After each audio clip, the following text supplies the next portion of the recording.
Dan Postcap melihat dan membincangkannya secara terperinci, dan sukacita saya nak maklumkan di sini bahawa banyak yang telah pun diumumkan selari dengan apa yang telah pun kita rancang sebelum ini. Saya lihat dengan pembentangan rancangan BK10 bermakna bahawa hala tuju perancangan dan juga usaha kita nak melangkah ke hadapan berada di atas landasan yang baik, di mana gagasan satu Malaysia rakyat dan juga pencapaian dimasukkan juga penekanan kepada GTP dan juga ETP, Economic Transformation Program, dan akhirnya sempadan yang ditetapkan untuk rancangan BK10 telah pun sedia ada. Jadi hari ini kita di peringkat KDN memikirkan di mana di bawah GTP dan di bawah ETP tadi yang ada hubung kait rapat dengan KDN. Saya dah arahkan bahawa apa yang kita janji akan kita tunaikan. Apa yang telah pun menjadi agenda kita mesti dilaksanakan dalam erti kata yang sebenarnya. Dan saya tengok bahawa sistem penyampaian, cara bagaimana kita nak tangani rancangan Malaysia ke-10 dan apa yang diumumkan, kita berada dalam keadaan yang cukup baik, dan insya-Allah saya rasa tidak ada sebab kita tidak dapat laksanakan apa yang termaktub di bawah perancangan di bawah KDN. Jadi KDN sekarang nak melangkah ke depan, tetapi lebih penting daripada itu kita langkah ke depan dengan perancangan dan hala tuju yang jelas. Dua aspek KDN, satu keselamatan, satu lagi berhubung kait dengan warga asing dan pekerja asing. Satu dalam konteks GTP dan NKEA, satu lagi dalam konteks ETP dan NKEA. Very simple, very straightforward and doable. Nak tanya apa-apa?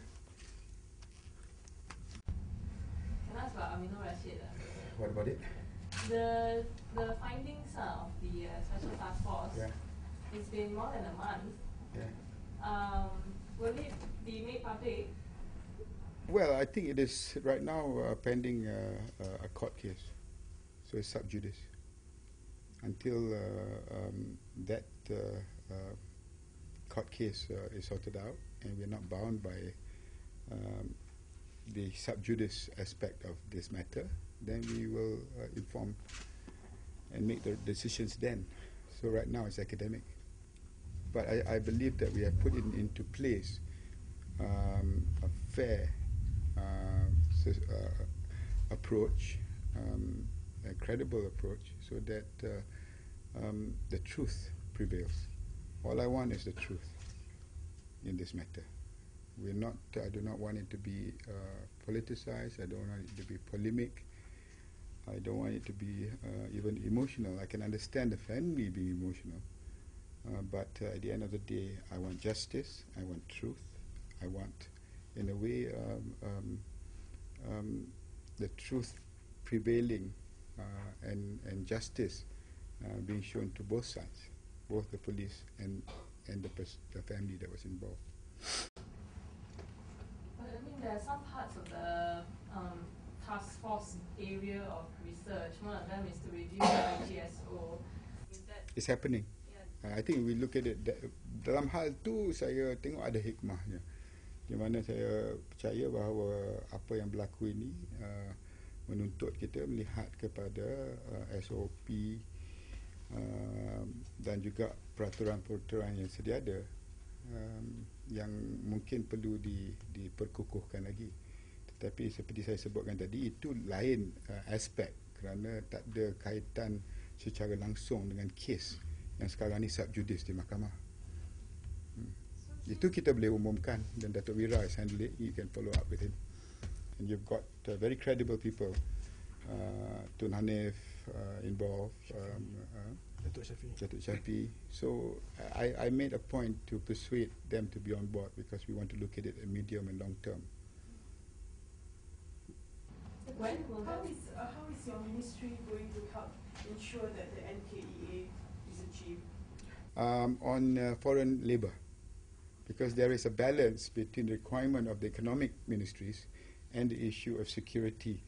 And now that we have actually identified the key economic areas, there are certain sectors that maybe do not require that many foreign workers. And secondly, it is important of having systems set up to ensure that they will be filtered before they come, they will be monitored when they are here, and when they have expired the time given to them to stay, enforcement is taken to make sure that they leave the country.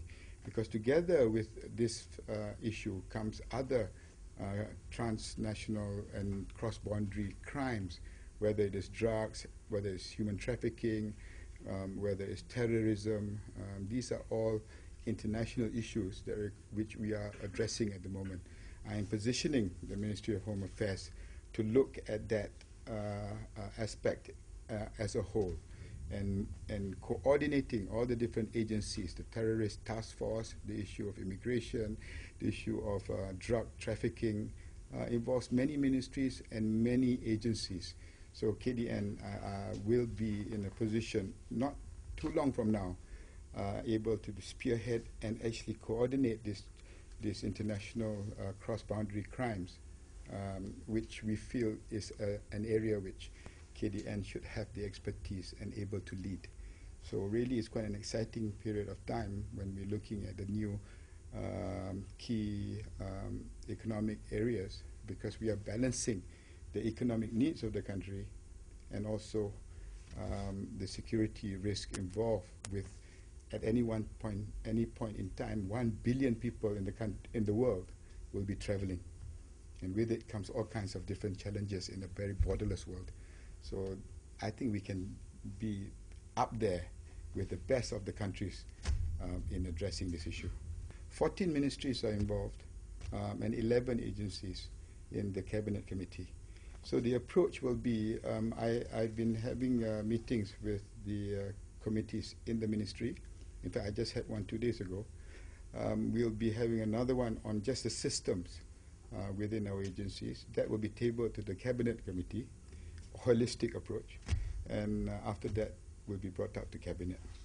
And we hope that a decision can be decided. And it is helpful with the new economic model and ETP, because now we can actually decide which areas that you want to focus.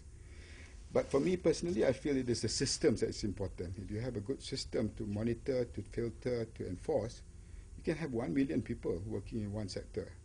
But the problem is about enforcement. That's one. The other thing is border control, because our shoreline is very porous.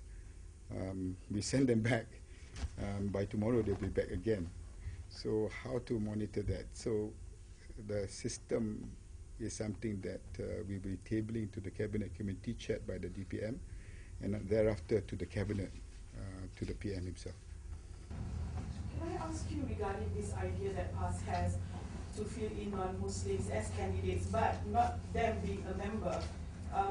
Do you think that this will be accepted by not only voters, but actually the PAS members themselves? Again, I think people know PAS's track record. The very people that are proposing that now are the same people before who would never even dream of doing so. They will have problems within their own party, inconsistencies, just to accommodate political expediency is not going to help PAS in the long run. At least Barisan Nasional, UMNO, good or bad, at least we have been consistent.